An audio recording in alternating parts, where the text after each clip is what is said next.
ಈ ಹಾಡುಗಳು ಆಯಾ ಸಂದರ್ಭದಲ್ಲಿ ನಮ್ಮನ್ನ ಕಾಡ್ತಾ ಇರುತ್ತೆ. ರಂಗಗೀತೆಗಳನ್ನ ಬರೆಯುತ್ತಿದ್ದವರೇ ಚಿತ್ರಗೀತೆಗಳನ್ನ ಬರೆದ್ರು ಅಂತ ಹೇಳಿ. ಈ ಮಾತು ಬರೋದಕ್ಕೆ ಮುಂಚೆನೂ ಚಿತ್ರಗೀತೆ ಜನಪ್ರಿಯವಾಗಿತ್ತು, ಪ್ರಖರವಾಗಿತ್ತು. ಜನರ ಮೊದಲ ಆಯ್ಕೆ ರಂಗಭೂಮಿ. ಸ್ಟುಡಿಯೋಗಳು ಅನ್ನೋ ಕಲ್ಪನೆಯೇ ಇರಲಿಲ್ಲ. ಚಿತ್ರಗೀತೆಗಳು ಹೆಂಗೆ ಶುರುವಾಯಿತು? ರಂಗಭೂಮಿಯವರು ಸಿನಿಮಾ ನಮಗೆ ಸ್ಪರ್ಧೆ ಆಗತ್ತೆ ಅನ್ನೋದನ್ನ ಅವಾಗಲೇ ಗ್ರಹಿಸಿದ್ರು. ಒಬ್ರ ಹತ್ರ ಹಣ ಇದೆ, ಒಬ್ರ ಹತ್ರ ಸಿನಿಮಾ ಮಾಡುವ ಟೆಕ್ನಿಕ್ ಇದೆ. ಇವರಿಬ್ಬರನ್ನ ಸೇರಿಸಿದ್ದೆ ಹೇಗೆ? ಸೇರಿದ್ರ ಮೂಲಕ ಸಿನಿಮಾ ಹೇಗಾಯಿತು? ಹೊಸದಿಗಂತ ವೀಕ್ಷಕರಿಗೆಲ್ಲ ನಮಸ್ಕಾರ. ನಾನು NS ಶ್ರೀಧರ್ ಮೂರ್ತಿ ನಿಮ್ಮನ್ನ ನೆನಪು ನಿನಾದ ಕಾರ್ಯಕ್ರಮಕ್ಕೆ ಸ್ವಾಗತಿಸ್ತೇನೆ. ಚಿತ್ರಗೀತೆಗಳು ಎಲ್ಲರಿಗೂ ಇಷ್ಟ. ಪ್ರತಿಯೊಬ್ಬರು ಚಿಕ್ಕ ಮಕ್ಕಳಿಂದ ಹಿಡಿದು ದೊಡ್ಡವರವರೆಗೂ ಕೇಳ್ತಾರೆ. ಆಗ್ತಾನೆ 5-6 ತಿಂಗಳ ಮಗು ಕೂಡ ಯಾವುದೋ ಒಂದು ಹಾಡಿಗೆ ತನ್ನ ಕಿವಿಯನ್ನು ಕೊಡ್ತಾ ಇರುತ್ತೆ.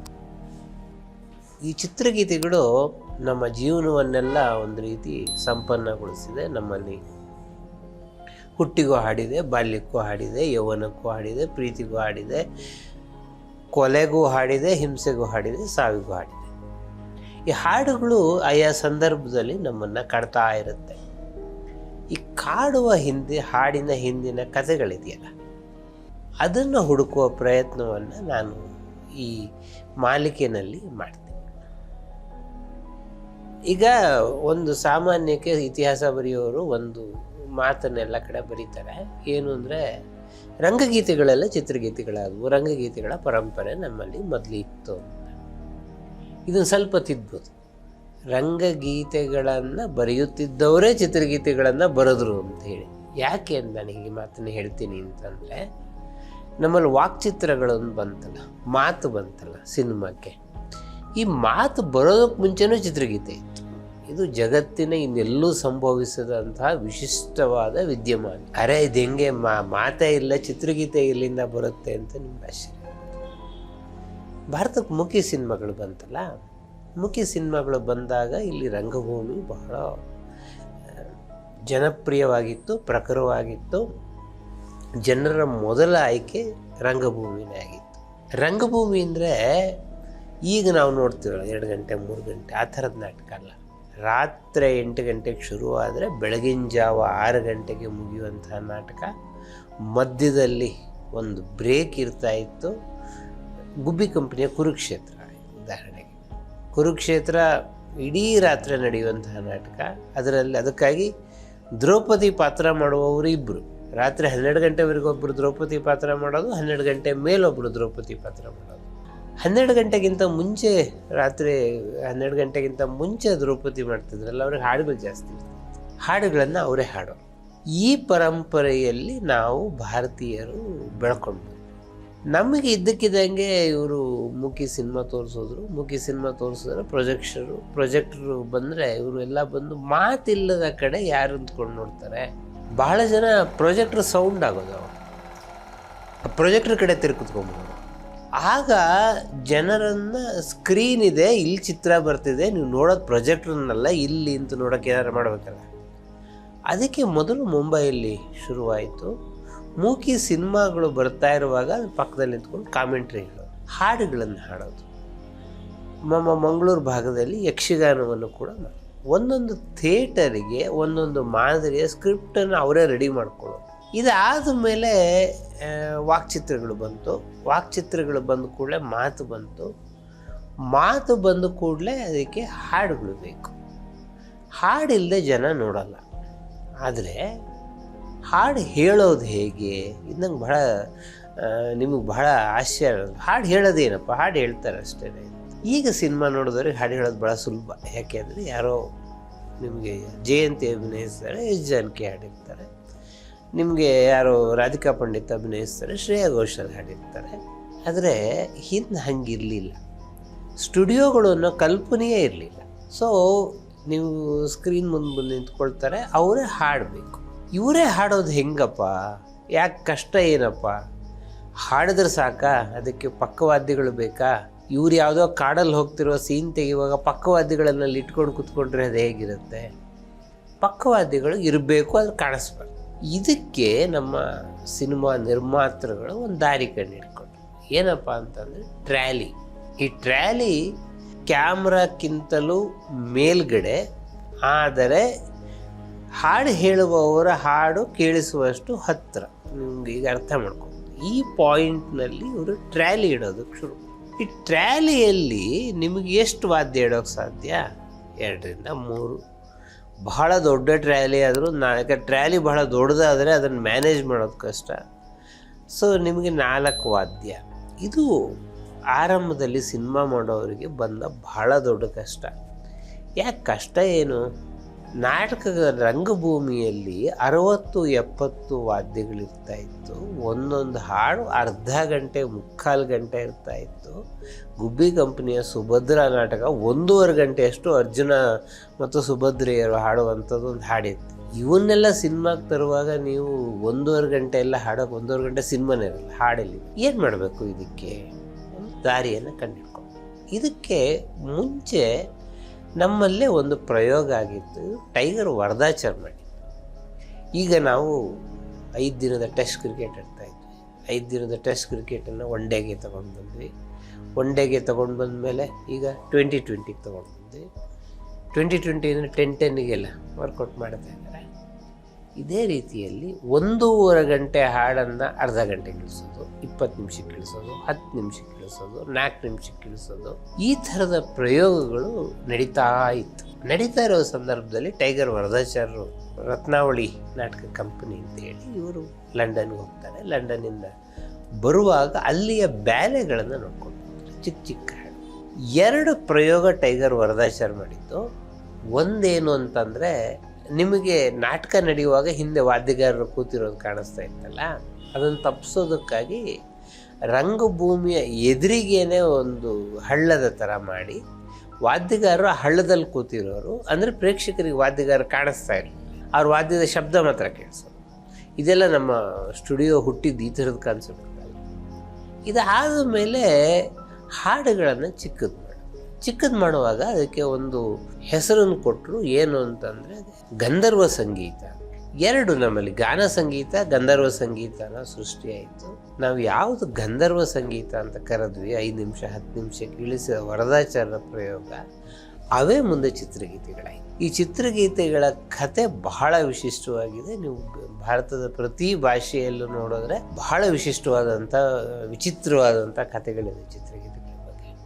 ಬೇರೆ ಭಾಷೆದು ಬೇಡ, ನಾವು ಕನ್ನಡಕ್ಕೆ ಮಾತ್ರ ಸೀಮಿತಗೊಳಿಸ್ಕೊಂಡು ಈ ಚರ್ಚೆಯನ್ನು ಮುಂದುವರಿಸೋಣ. ಕನ್ನಡದಲ್ಲಿ ಚಿತ್ರಗೀತೆ ಹೆಂಗೆ ಬಂತು? ನಾನು ಕನ್ನಡದಲ್ಲಿ ಚಿತ್ರಗೀತೆ ಬಂದ ಒಂದು ಪ್ರಸಂಗನ ಹೇಳ್ಬಿಟ್ಟಿದ್ದೀನಿ. ನಮ್ಮಲ್ಲಿ ಮುಖ್ಯ ಸಿನಿಮಾಗಳಲ್ಲಿ ಹಾಡ್ತಾ ಇದ್ದ ಪ್ರಸಂಗನ ಹೇಳಿದೆ. ಇದಾದ ಮೇಲೆ ಸತಿ ಸುಲೋಚನ ಕನ್ನಡದ ಮೊಟ್ಟ ಮೊದಲ ವಾಕ್ಚಿತ್ರ 1934 ಮಾರ್ಚ್ 3ನೇ ತಾರೀಕು ಬಿಡುಗಡೆ. ಈ ಸಿನಿಮಾ ಹೆಂಗಾಯಿತು ಅನ್ನೋದೇ ಒಂದು ಬಹಳ ವಿಶಿಷ್ಟವಾದಂಥ ಕತೆ. ನಮ್ಮಲ್ಲಿ ಮೂಕಿ ಸಿನಿಮಾಕ್ಕೂ ಟಾಕಿ ಸಿನಿಮಾಕ್ಕೂ ಏನು ಅದರಲ್ಲಿ ಮಾತಿರಲಿಲ್ಲ, ಇದರಲ್ಲಿ ಮಾತಿದೆ, ಅಷ್ಟೇ ವ್ಯತ್ಯಾಸ. ಇಡೀ ಸ್ಟುಡಿಯೋದಲ್ಲಿ ಚಿತ್ರ ಮಾತ್ರ ಕಾಣುತ್ತಿದ್ದು, ಶಬ್ದದ ಜೊತೆಗೆ ಚಿತ್ರ ಕಾಣಬೇಕು, ಶಬ್ದಕ್ಕೂ ಚಿತ್ರಕ್ಕೂ ಜೋಡಿಕೆ ಆಗಬೇಕು. ಇಡೀ ಸ್ಟುಡಿಯೋದ ತಾಂತ್ರಿಕತೆ ಬದಲಾಗಬೇಕು. ಇನ್ನು ಹೆಂಗೆ ಬದಲು ಮಾಡಿದ್ರು ಅನ್ನೋದಕ್ಕಿಂತ ಅದು ವೆಚ್ಚದ ಸಂಗತಿ. 2ನೇದು, ಈ ಮೂಕಿ ಸಿನಿಮಾವನ್ನು ಅವಲಂಬಿಸಿ ಅನೇಕ ಉದ್ಯೋಗಗಳು ಸೃಷ್ಟಿಯಾಗಿತ್ತು. ನಾನು ಹೇಳಿದಾಗ ಈ ಕಾಮೆಂಟ್ರಿ ಅವ್ರದ್ದೆಲ್ಲ ಬಹಳ ದೊಡ್ಡ ವಿರೋಧ ಇತ್ತು. 3ನೇ ಬಹಳ ದೊಡ್ಡ ವಿರೋಧ ಇದ್ದಿದ್ದು ರಂಗಭೂಮಿ. ರಂಗಭೂಮಿಯವರು ಸಿನಿಮಾ ನಮಗೆ ಸ್ಪರ್ಧೆ ಆಗತ್ತೆ ಅನ್ನೋದನ್ನು ಆವಾಗಲೇ ಗ್ರಹಿಸಿದ್ರು. ಬಹಳ ಮುಖ್ಯವಾಗಿ ಮರಾಠಿ ಮತ್ತು ಬೆಂಗಾಳಿನಲ್ಲಿ ರಂಗಭೂಮಿ ಸಿನಿಮಾ ಬಾರದೇ ಇರುವ ಹಾಗೆ ತಡೆ ಒಡ್ಡುವ ಎಲ್ಲ ಪ್ರಯತ್ನವನ್ನು ಮಾಡಿದ್ರು. ಸತ್ಯ ಏನು ಅಂದರೆ ಅದೆಲ್ಲವನ್ನು ದಾಟಿ ಸಿನಿಮಾ ನಮ್ಮಲ್ಲಿ ಬಂತು. ಈ ಕನ್ನಡದಲ್ಲಿ ಈ ಸಮಸ್ಯೆ ಬಹಳ ದೊಡ್ಡದಾಗಿತ್ತು. ನಾನು ಮಾತಾಡ್ತಾ ಇರೋದು 1931ನೇ ಇಸ್ವಿ ಕತೆ ಅಂತ ನೆನಪಿಟ್ಕೋಬೇಕು ನೀವು. ಆರ್ ನಾಗೇಂದ್ರ ರಾಯರು ಬಹಳ ಪ್ರತಿಭಾವಂತ ಕಲಾವಿದರು. ಅವರು ಬಹಳ ಬೇಗ ತನ್ನ ತಂದೆಯನ್ನು ಕಳ್ಕೊಂಡು ರಂಗಭೂಮಿಗೆ ಬಂದರು. ರತ್ನಾವಳಿ ನಾಟಕ ಕಂಪನಿಯಲ್ಲಿ ಮಾಡ್ತಾಯಿದ್ರು.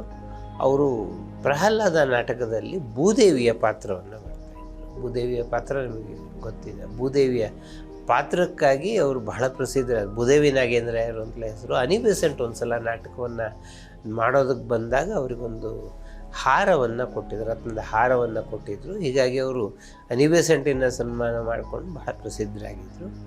ಮತ್ತು ಅವ್ರು ಶಾಸ್ತ್ರೀಯವಾಗಿ ಕೂಡ ಸಂಗೀತವನ್ನು ಕಲ್ತಿದ್ರು. ಆ ಕಾಲದಲ್ಲಿ ಹಾಡಬಲ್ಲ, ಅಭಿನಯಿಸಲು ಬಲ್ಲಂತಹ ಕಲಾವಿದರಿಗೆ ಭಾಳ ಬೇಡಿಕೆ ಇತ್ತು. ನಾಗೇಂದ್ರ ರಾಯರು ಹೀಗೆ ರಂಗಭೂಮಿಯಲ್ಲಿ ಕೆಲಸ ಮಾಡ್ತಿರುವಾಗ KV ಅಯ್ಯರ್ ಅವರ ಸ್ನೇಹಿತರು. ಅಯ್ಯರ್ ಕನ್ನಡದಲ್ಲಿ ರೂಪದರ್ಶಿನೂ ಕಾದಂಬರಿಯನ್ನು ಬರ್ತಾರೆ. ಈ ಅಯ್ಯರು ನಾಗೇಂದ್ರ ರಾಯರಿಗೆ ಹೇಳಿದ್ರು, ಇಲ್ಲ ನೀನು ನಾಟಕ ಮಾಡೋಕ್ಕಿಂತ ಸಿನಿಮಾ ಬರ್ತಾ ಇದೆ, ಅಲ್ಲಿ ಅವಕಾಶಗಳು ಜಾಸ್ತಿ, ಹಣನೂ ಜಾಸ್ತಿ ಬರುತ್ತೆ, ನೀನು ಮುಂಬೈಗೆ ಹೋಗು, ನಾನೊಂದು ಲೆಟ್ರ್ ಕೊಡ್ತೇನೆ. ರಾಜಾ ಸ್ಯಾಂಡೋ ಅಂಥೇಳಿ ಅಯ್ಯರ್ ಅವರ ಸ್ನೇಹಿತರು ಒಬ್ಬರಿದ್ದರು. ಆ ರಾಜಾ ಸ್ಯಾಂಡೋಗೆ ಅವ್ರು ಒಂದು ಲೆಟ್ರ್ ಬರ್ಕೊಟ್ರು. ಲೆಟ್ರನ್ನ ತೊಗೊಂಡು ಹೋದರೆ ರಾಜಾ ಸ್ಯಾಂಡೋ ನೋಡ್ಬಿಟ್ಟು ಚೆನ್ನಾಗಿ ಹಾಡ್ತಾಯಿದ್ರು. ಹಾಡಬಲ್ಲ, ಅಭಿನಯಿಸಬಲ್ಲವರಿಗೆ ಆವಾಗ ಅವಕಾಶ ಅಂಥದ್ದೇನು ಕಷ್ಟ ಇರಲಿಲ್ಲ. ಆಲಿ ಅರ್ದಿಷ್ಕರ್ ಇರಾನಿ ಆಲಂ ಆರಾ ಅಂತ ಹೇಳಿ ಭಾರತದ ಮೊಟ್ಟ ಮೊದಲ ವಾಕ್ಚಿತ್ರ ಇದನ್ನು ನಿರ್ಮಾಣ ಮಾಡಿದಂತಹ ಇಂಪೀರಿಯಲ್ ಕಂಪನಿಯಲ್ಲಿ ನಾಗೇಂದ್ರ ರಾಯರು ಸೇರಿಕೊಂಡ್ರು. ಮೊದಲು ಭಕ್ತ ರಾಮದಾಸನ ಸಿನಿಮಾದಲ್ಲಿ ಮಾಡಿದ್ರು ತೆಲುಗಿನಲ್ಲಿ, ಆಮೇಲೆ ನವೀನ್ ಸದಾರಾಮೆ ಅಂತೇಳಿ ತಮಿಳು ಸಿನಿಮಾದಲ್ಲಿ ಮಾಡಿದ್ರು.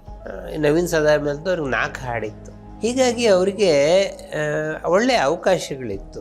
ನಾಗೇಂದ್ರ ರಾಯರು ಅಲ್ಲಿ ಕೂತ್ಕೊಂಡು ಒಂದು ಯೋಚನೆ ಮಾಡಿದ್ರು, ಅಲ್ಲ ನಾವೇನೋ ಮಾಡ್ತಾಯಿದ್ವಿ, ತೆಲುಗು ಮಾಡ್ತಾಯಿದ್ವಿ, ತಮಿಳು ಮಾಡ್ತಾಯಿದ್ವಿ, ಕನ್ನಡದಲ್ಲಿ ಬರೋದು ಯಾವಾಗ ಸಿನಿಮಾ? ಸರಿ, ಒಂದು ಪಾರಿಜಾತ ಪುಷ್ಪ ಅಪಹರಣ ಅಂತ ಒಂದು ಸ್ಕ್ರಿಪ್ಟ್ ಮಾಡಿ ಕನ್ನಡದಲ್ಲಿ ತೊಗೊಂಡು ಹೋಗಿ ಅರ್ದಿಷ್ಕರ್ ಇರಾನಿ ಅವರಿಗೆ ತೊಗೊಂಡು ಹೋಗಿ ಕೊಟ್ಟರು. ಅರ್ದಿಷ್ಕರ್ ಇರಾನಿ ಅವರ ಸ್ಕ್ರಿಪ್ಟನ್ನೆಲ್ಲ ಓದಿದ್ರು, ಇಂಗ್ಲೀಷಲ್ಲಿ ಬರೆದಿದ್ರು. ಸ್ಕ್ರಿಪ್ಟನ್ನೆಲ್ಲ ಓದಿದ್ಮೇಲೆ ಕತೆ ಚೆನ್ನಾಗಿದೆ, ಇದು ಸಿನಿಮಾಕ್ಕೂ ಸರಿಯಾಗಿದೆ, ಇದು ಕನ್ನಡ ಬೇಡ, ಯಾಕೆ ಅಂದರೆ ಮಾರ್ಕೆಟ್ ಇಲ್ಲ ಕನ್ನಡದಲ್ಲಿ. ಇದು 1931 ಇಸ್ವಿ, ಇವತ್ತಲ್ಲ. ಮಾರ್ಕೆಟ್ ಇಲ್ಲ ಅಂತಂದಮೇಲೆ ಸಿನಿಮಾ ಮಾಡೋಕ್ಕಾಗಲ್ಲ, ಇದನ್ನು ತಮಿಳಲ್ಲ ತೆಲುಗಲ್ಲೋ ಮಾಡೋಣ ಅಂತಂದರು. ನಾಗೇಂದ್ರ ಅಂದ್ರೆ ಅರೆ ತಮಿಳಲ್ಲೋ ತೆಲುಗಲ್ಲೋ ಮಾಡಿದ್ರೆ ಕನ್ನಡ ಸಿನಿಮಾ ಹುಟ್ಟೋದು ಹೇಗೆ? ಇಲ್ಲ, ನಾನು ಕನ್ನಡದಲ್ಲೇ ಮಾಡ್ತೀನಿ. ಅರ್ದಿಷ್ಕರ್ ಇರಾನಿ ಅವರು ಕನ್ನಡದಲ್ಲಿ ಆಗಲ್ಲ ಮಾಡೋಕ್ಕೆ. ನಾಗೇಂದ್ರ ರಾಯರು ಕಂಪ್ನಿಯನ್ನು ಬಿಟ್ಟು ಬಂದುಬಿಟ್ಟು ಅವರು ಫಸ್ಟು ಹೋಗಿದ್ದು ಕೊಯಮತ್ತೂರಿಗೆ. ನಾನು ಏಕೀಕರಣ ಆಗದೇ ಇರೋ ಕರ್ನಾಟಕದ ಬಗ್ಗೆ ಮಾತಾಡ್ತೀನಿ. ಕೊಯಮತ್ತೂರಿನಲ್ಲಿ ಬಹಳ ಎಣ್ಣೆ ವ್ಯಾಪಾರಿಗಳಿದ್ರು. ಅವ್ರ ಹತ್ರ ಎಲ್ಲ ಹೋಗಿ ಕೇಳಿದ್ರು, ನಾನು ಕನ್ನಡ ಸಿನಿಮಾ ಮಾಡ್ತಾಯಿದ್ದೀನಿ. ಆಮೇಲೆ ಸೇಲಮಿಗೆ ಬಂದರು, ಅಲ್ಲೆಲ್ಲ ಕೇಳಿದ್ರು. ಆಮೇಲೆ ಮೈಸೂರಿಗೆ ಬಂದರು, ರೇಷ್ಮೆ ವ್ಯಾಪಾರಿಗಳ ಹತ್ರ ಬಂದರು. ಆಮೇಲೆ ಹುಬ್ಬಳ್ಳಿಗೆ ಹೋದರು. ಹುಬ್ಬಳ್ಳಿನಲ್ಲಿ ತಾಳೆ ಎಣ್ಣೆ ವ್ಯಾಪಾರ ಮಾಡೋ ವ್ಯಾಪಾರಿಗಳೆಲ್ಲ ಇದ್ದರು, ಅವ್ರ ಹತ್ರ ಎಲ್ಲ ಕೇಳಿದ್ರು. ಒಂದಿಷ್ಟು ಜನ ಕನ್ನಡ ಸಿನಿಮಾ, ಕೆಲವರು ಕನ್ನಡದಲ್ಲಿ ಎಲ್ರಿ ಸಿನಿಮಾ ಮಾಡೋಕ್ಕಾಗತ್ತೆ, ಸಿನಿಮಾ ಅಂದರೆ ಕೆಲವ್ರಿಗೆ ಗೊತ್ತಿರಲಿಲ್ಲ, ಇದನ್ನು ವಿವರಿಸ್ಬೇಕಾಗಿತ್ತು. ಕೆಲವರು ಆಯಿತು ಕನ್ನಡ ಸಿನಿಮಾ ಮಾಡೋಣ ಅಂತ ಒಪ್ಕೊಂಡ್ರು. ಈಗ ಒಂದಿಷ್ಟು ಹಣವನ್ನು ಸಂಗ್ರಹ, ಹಾಗೂ ಈಗ ಇಷ್ಟೆಲ್ಲ ಓಡಾಡಿದ್ದಕ್ಕೆ ಒಂದು 15,000 ರೂಪಾಯಿ ಸಂಗ್ರಹ ಆಗಿತ್ತು. 15,000 ರೂಪಾಯಿನಲ್ಲಿ ಆಗ ಕೂಡ ಸಿನಿಮಾ ಮಾಡೋಕ್ಕೆ ಸಾಧ್ಯ ಇರಲಿಲ್ಲ. ಸರಿ, ನಾಗೇಂದ್ರ ಅವರು ಬೇರೆ ದಾರಿ ಕಾಣದೆ ಸುಬ್ಬಯ್ಯ ನಾಯ್ಡು ಅಂತ ಹೇಳಿ ಕನ್ನಡದ ಮೊಟ್ಟ ಮೊದಲ ನಟರು, ನಮ್ಮ ಖ್ಯಾತ ನಟ ಲೋಕೇಶ್ ಅವರ ತಂದೆ, ಅವ್ರ ಜೊತೆಗೆ ಸೇರಿಕೊಂಡು ಶ್ರೀ ಸಾಮ್ರಾಜ್ಯ ಸಾಹಿತ್ಯ ನಾಟಕ ಮಂಡಳಿ ಅಂತ ಶುರು ಮಾಡಿ ನಾಟಕ ಕಂಪನಿಯನ್ನು ನಡೆಸ್ಕೊಂಡು ಸಿನಿಮಾ ಮಾಡುವ ಅವಕಾಶಕ್ಕಾಗಿ ಕಾಯ್ತಾಯಿದ್ರು. ಯಾಕಂದರೆ ಜೀವನ ನಡಿಬೇಕಲ್ಲ, ಏನೋ ಒಂದು ಮಾಡಬೇಕಲ್ಲ, ಸಿನಿಮಾ ಆಗೋದ್ರು ಕಾಯ್ದು ಕೂತ್ಕೊಳ್ಳೋಕ್ಕಾಗಲ್ಲ. ಇನ್ನೊಂದು ಕಡೆ ನಮ್ಮಲ್ಲಿ ಇಂಪೀರಿಯಲ್ ಪಿಕ್ಚರ್ಸ್ ಅಂತ ಸೌತ್ ಇಂಡಿಯನ್ ಸಿನಿ ಟೋನ್ ಅಂತ ಹೇಳಿ ಇದು ಸಿನಿಮಾ ಡಿಸ್ಟ್ರಿಬ್ಯೂಟ್ ಮಾಡುವ ಕಂಪನಿ. ಶಾ ಚಮನ್ಲಾಲ್ ಡುಂಗಾಜಿಯವರು ಈ ಕಂಪನಿ ಮಾಲೀಕ.